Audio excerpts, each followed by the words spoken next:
There's a moment in this story where Frodo Baggins actually dies, or close enough to it that no one watching could tell the difference.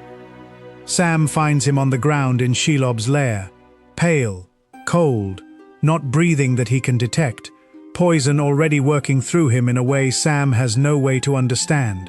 For a handful of unbearable minutes, as far as Sam knows, and as far as the story lets us believe, his best friend is gone. Tonight, we don't let that moment pass the way the story does. We stay inside it. We ask what happens next if Sam is right, if there's no mistake, if the poison finished what it started. To understand why this moment matters so much, you have to understand exactly what would be lost. And it isn't only Frodo. Picture Sam, kneeling over his friend's body in near total darkness, in the single most hostile place either of them has ever stood, holding a hand that isn't holding back. Everything Sam has done up to this point, every mile walked, every meal rationed, every night spent watching over Frodo while he slept, has been in service of a single, unshakable purpose. And in this version of the story, that purpose is gone, all at once, with no warning and no time to prepare for it. What would Sam actually do in that moment?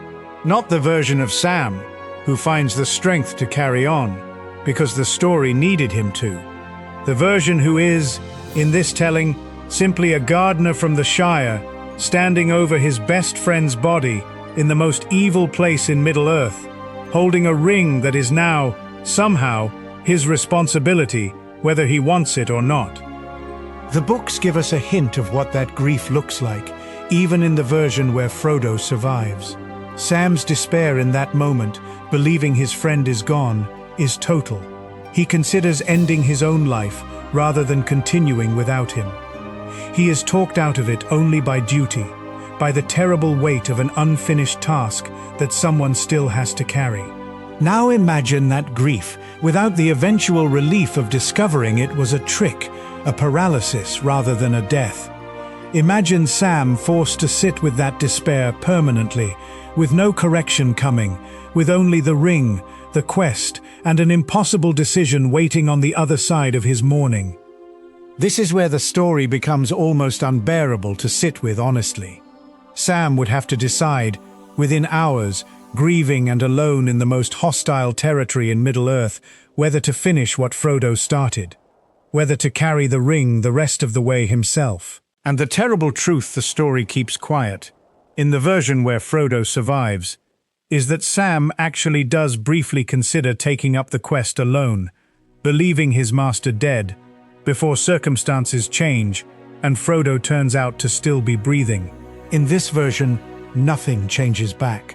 Sam has to actually become the ring-bearer, not as a brief, aborted thought, but as his entire remaining reality. Think about what that would mean, practically. Sam, who has spent the entire journey defined by his devotion to Frodo specifically, would now have to find some other source of resolve, some reason to keep walking toward Mount Doom that isn't simply loyalty to a person who's no longer there to be loyal to.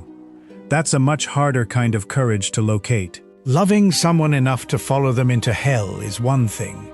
Finding the will to keep walking through that same hell after the person you loved is gone is something else entirely. Something the story never quite has to test, because it never actually lets Frodo die. And there's the ring itself to consider, now resting entirely in Sam's hands rather than Frodo's.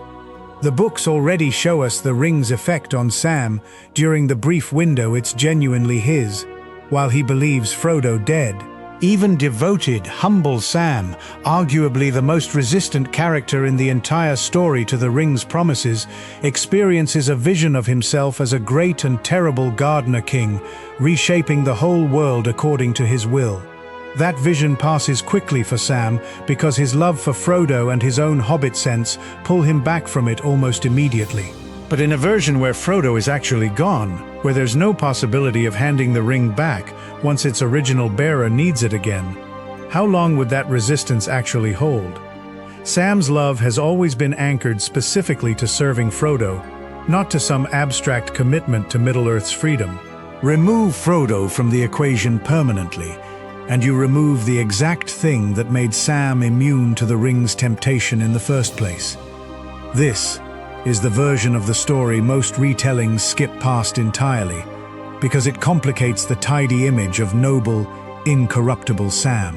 But it's worth asking honestly, what happens to a person's resistance to temptation when the specific relationship anchoring that resistance is suddenly and permanently gone? Sam might still resist. He might still, through sheer force of hobbit stubbornness and grief-fueled determination, carry the ring the rest of the way and destroy it exactly as the story intends. But it would be a much lonelier, much more uncertain kind of heroism, without Frodo there to be the reason behind every step. Now widen the frame outward, because Frodo's death doesn't only reshape Sam's story. It reshapes everyone who loves him, scattered across Middle-earth, with no way of knowing what's happened until word eventually reaches them, if it ever does. Consider Bilbo, safely in Rivendell, still writing his book, still waiting for the nephew he raised to come home and finish the story properly. What does it mean for an old hobbit to learn, eventually, that the boy he loved most in the world died alone in a spider's lair on the border of the most evil place in existence, and that his body was never recovered, never brought home, never given the kind of ending that lets grief eventually soften into something bearable? Some losses have a shape, a grave, a stone, a place to return to. This loss wouldn't have that. It would simply be an absence, a story that stops mid-sentence somewhere in a dark tunnel that Bilbo would never see and never fully understand. Consider Merry and Pippin, off fighting their own separate parts of the war, unaware for who knows how long that the cousin who once seemed so unremarkable, so ordinary among them, had quietly become the most important person in the entire war effort, and had died completing that role without either of them ever getting the chance to say goodbye, or thank him, or simply sit with him one more time. And consider Gandalf, who told Frodo at the very beginning that even the wise cannot see all ends, who trusted a hobbit with the single most dangerous object in the world's history, based on a belief in strength that has nothing to do with size or power. What would it mean for Gandalf to learn that his faith, however well placed philosophically, still ended in a body left behind in darkness, in a friend who never got to see the world he helped save, in a hope that turned out to demand more than any one person should reasonably have to pay? Here's the strange, quiet gift buried in imagining this loss honestly, rather than looking away from it. It makes you understand exactly what the real story is actually protecting, every single time Frodo survives another impossible moment. Every scrape, every near death, every wound he carries but recovers from, is the story holding its breath, letting us feel how close disaster came without actually making us live inside it. Tolkien understood something important about mercy, the same understanding that saves Frodo in the version we actually have. Not that heroes deserve to survive because they're heroes, but that stories built entirely on loss, with no room left for anything gentler, eventually become unbearable even to the people telling them. Maybe that's the real reason this moment in Shelob's lair matters so much, even though Frodo survives it. It's the story showing us, as clearly as it ever does, exactly how thin the line actually was the whole time. Not to reassure us that everything was always going to be fine, but to make sure we understood, at least once, viscerally, what it would have cost if it hadn't been. Frodo lived. But somewhere in that dark tunnel, for a handful of minutes, in every reasonable sense of the word, he didn't.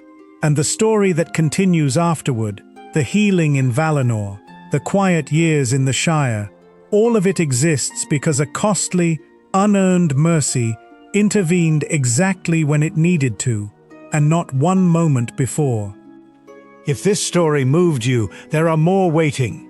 Quiet corners of Middle-earth that history remembers but rarely feels. Subscribe and walk them with us.